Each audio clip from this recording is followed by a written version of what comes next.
Hello everyone. Today I'll show you how to customize your Android lock screen. You can personalize your phone by changing the wallpaper, clock style and other available lock screen settings.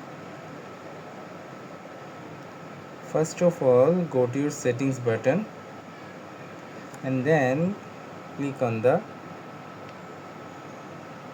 always on display. Here the always on display button, if you click the always on display, then it will change to the always display button, and then you can change the wallpaper carousel. Here you can select the wallpaper which you want on your lock screen.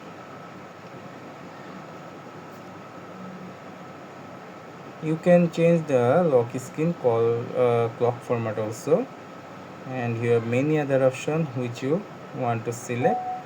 With the select, and then it will be like this. More the lock screen you want to save, just click on it.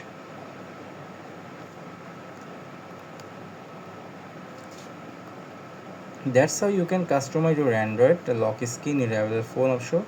It may vary depending on your phone model and the Android version. Thank you for watching my video.